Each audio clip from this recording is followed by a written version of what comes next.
تقدیر کے لکھے سے چھٹکارا حاصل کرنے کا راستہ فقط عاجزی اور انکساری ہے۔ محبت ظاہر کرنے کے لیے اسے کسی چیز کی ضرورت نہیں ہوتی ہے۔ محبت اپنا نور آسمان تک پہنچا دیتی ہے۔ عاشق اور معشوق میں حساب کتاب نہیں ہوتا۔ عاشق کی محبوب کا دیدار ہے اور یہ دیدار اسے دنیا میں 2 مرتبہ نصیب ہوتا ہے۔ پہلی بار اس کی میں مرتی ہے اور دوسری بار جب وہ خود مر جاتا ہے۔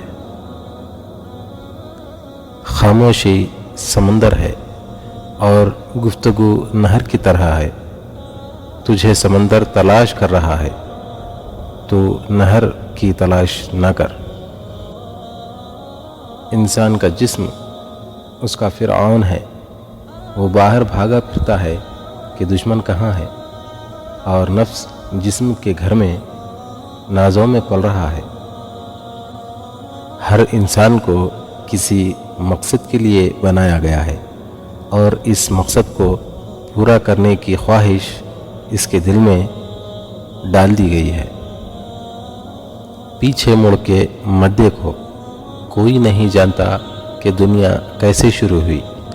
مستقبل کے بارے میں نہ ڈرو، کچھ بھی باقی رہنے والا نہیں ہے۔ اگر تم ماضی اور مستقبل میں پھنسے رہو گے تو حال گزر جائے گا۔ اگر تم خدا کو دیکھنا چاہتے ہو تو اس کا ایک طریقہ ہے کہ تم اپنے دل میں جھانک کے دیکھو، کیونکہ تمہارا دل ایک آئینہ ہے۔ اگر یہ بدی سے پاک ہو تو اس میں خدا بھی نظر آ سکتا ہے۔ اگر بادشاہ تمہیں کسی ملک ایک مخصوص کام کے لیے بھیجے مگر تم اس کام کے بجائے 100 دوسرے کام سر انجام دو تو یہ ایسے ہی ہے کہ تم نے کچھ بھی نہیں کیا۔ اسی طرح دنیا میں ہر شخص ایک مخصوص کام کے لیے بھیجا گیا ہے، جو اس کا مقصد حیات ہے۔ اگر وہ اس کام کو نہ کرے تو اس نے کوئی کام نہیں کیا۔ روپیہ خرچ کرنا سخی کے لیے مناسب ہے، لیکن عاشق کی سخاوت اپنی جان سپرد کر دینا ہے۔